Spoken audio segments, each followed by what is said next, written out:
Hello, Accounting Superstars. This is Professor Don Bush from the Accounting Superstar channel.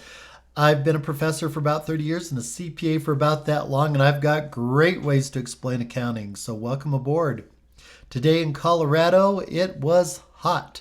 I went down into town, which means I had to go down the mountain, down into the city. And it was about 90 degrees down there, so it was pretty warm. I'm back home now. Beautiful weather, absolutely perfect, but we're getting thunderstorms, which are pretty cool around here. It's fun to watch them. Today's lesson is about flexible budgets. Pretty easy stuff. It's really, math's easy, it's all easy. And this is the second video that I've done on this topic. The first video was labor variances, but it all works the same way. So we're going to look at the whole factory here for the Sunset Sailboat Company. So here's how it works here, folks. Hey, and also before we get started, I have a picture of Regis University. This is where I teach. And it's a beautiful school. Just I've been including different views of the school, different buildings and that kind of thing. So it's in Denver, Colorado. And also, before I forget too, check out accountingsuperstars.com. That's my webpage, and I've got all these videos listed by topic. So that way they're easier for you to find. So let's get started here. So the factory flexible budget, here we go. We've got a budget that was designed for 10 sailboats. So for instance, direct labor, if they build 10 sailboats, the direct labor should be about $65,000.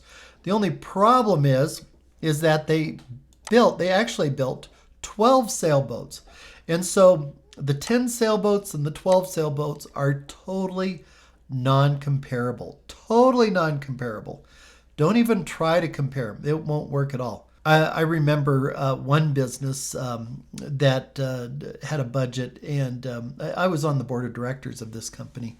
And they brought out a budget where they actually did this. They brought out a budget of 10 sailboats, and they compared it with 12 sailboats. It wasn't a sailboat company, but it was the same idea. And the budget was totally not comparable. And I really blew up at that meeting. I thought, what incompetence here. And so you don't want to be that way. I mean, you got to be smarter than that. You know, you can't compare budgeting at 10 sailboats and comparing that with actually building 12 sailboats. They're totally not comparable. So what we need to do is convert the budget from 10 sailboats to 12 sailboats, and then we can compare. All right, so it's real easy to do. So here's all we're going to do is we're going to take the 65,000 and divide it by 10. And what that'll do is that will get the number on a per sailboat basis. So one more time, 65,000 divided by 10. And then what we'll do is multiply it by 12. Now if you do that, take 65,000 divided by 10, multiply the result by 12, you will get 78,000. The 78,000 is now comparable with the actual 79,500. So now we can compare. So we'll do the same thing with the 1,300. 1,300 divided by 10 times 12. One more time, 1,300 divided by 10 times 12. And if you do that correctly, you'll get 1,560. And now we can compare. We can compare 12 sailboats with 12 sailboats. Now we've got a good budget here. So all we would do is do that for all the numbers down here. There we go. Just do the same thing. And then what we can do is total up the column, get a grand total. There we are. And now what we can do is start comparing, well, are we over budget or under budget? So let's do the first one, direct labor. Well, we budgeted 78,000. The actual cost for direct labor was 79,500. So we're a little over budget. So that will be unfavorable, 1,500 unfavorable. Electricity to operate the tools. Well, let's see here. The budget was 1,560.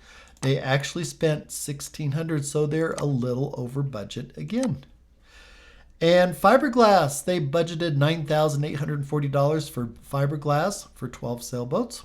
They actually spent $9,500, so they're a little under budget. There we go. And so you would just keep on doing that, just, for all the rest of the numbers here. There we go. It's just that easy.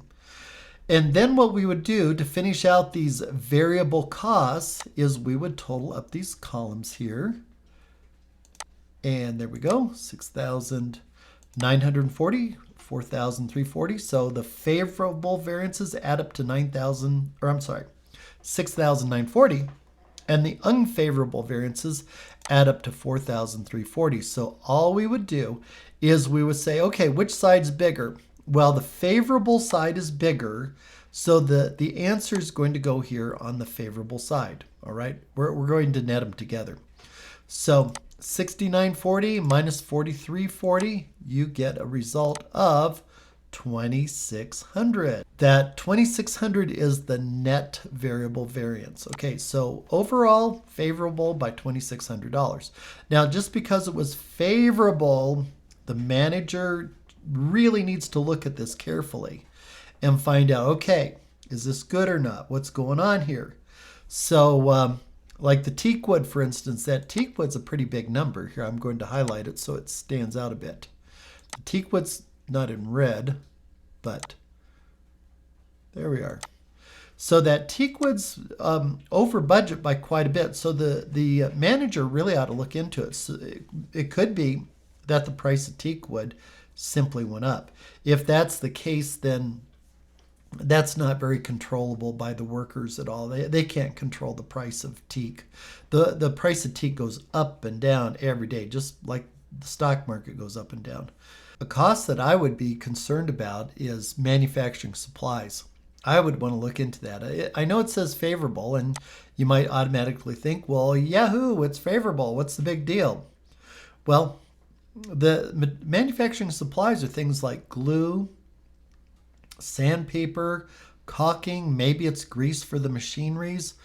And so I'd want to double check with the workers and the maintenance people that we're using the right supplies and the right amounts, that we're not skimping on any of this, because skimping's not a good thing. It'll come back. Like if you don't put enough caulking around the windows on the boats, they might leak, and then it's a pretty expensive job to fix those leaks.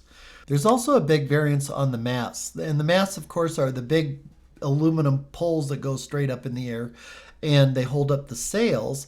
And we're favorable by $2,000. And so I'd want to know, well, did we get the right masts? Did we get good quality masts? What happened? Did the price of masks go down? Did the price of aluminum go down? What's going on? So managers need to check into both the favorable and the unfavorable variances. Now, the smaller variances I wouldn't worry about too much, like the electricity to operate tools.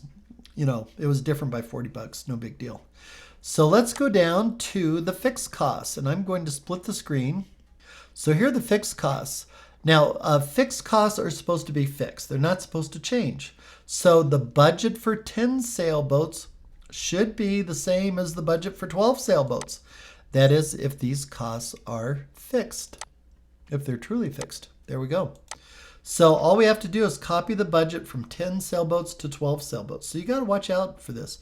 With variable costs, we went from 10 sailboats to 12 sailboats. You have to make sure that you adjust the budget for variable costs. But fixed costs are supposed to be fixed. All right, so now we can compare the budget at 12 sailboats with the actual of 12. So all we do is the same thing. We look at each line and we go, oh, indirect labor, they budgeted $28,000, but they spent $27,500. Hey, that's looks favorable. All right, factory lease payment, no change whatsoever. They budgeted $15,000, they spent $15,000. And things like lease payments can be budgeted pretty darn carefully too, or pretty accurately. Factory insurance, same thing. Factory property tax, hey, we budgeted $750, but the government charged us more. Well, that's unfavorable, and there's not a heck of a lot we can do about it, I'm sure. Electric cost, we budgeted $3,500, and it ended up being $3,320. So that's favorable. Computer depreciation, no change. Summer employee picnic, they budgeted 15 but spent 17. So that's an unfavorable variance. Although, this is just my opinion that I think it's a great thing spending money on the employees. So, so we're over budget and it's unfavorable, but it's like it was worth it. So all we do now is we add up the columns here. What's the total favorable variance for the fixed costs? And what's the total unfavorable costs here, or what's the total unfavorable variances for the fixed costs? There we go. And now we're simply going to net them together. So the unfavorable side is bigger than the favorable. All right, so the answer is going to go, or the result's going to go down here in the unfavorable column. So 2,025 minus 680, we get 1345. So that's the net variance. Now, what we're going to do is combine the variances and get a total factory variance, okay? Total factory variance. And the total factory variance is going to be this variance right here, right there for the net variable cost, and the variance for the net fixed costs, and we're going to combine them. Now, it looks like the favorable variance of 2,600 is larger than the unfavorable variance of 1,345. So we'll net them together and get a result. 1,255. So 2,600 minus 1,345, we get 1,255, and we're putting in the favorable side because the favorable side is larger. And just to finish out this report, I'm going to get a total right there. Okay. And that 325, 150, that's simply the 248, 400, and the 76, 750 added together. That's all I did just to finish out the report. So I hope this video helped you out. Check out accountingsuperstars.com, folks. All these videos are listed by topic. That way you can find them easier. Also, very important here, hit the like button, hit the subscribe button. That way I know you like these videos. YouTube knows you like these videos, and they'll show you more videos. All right, so all right, hit that like, subscribe button. Go ahead. Well, it doesn't cost anything to do that. So until next time, over and out.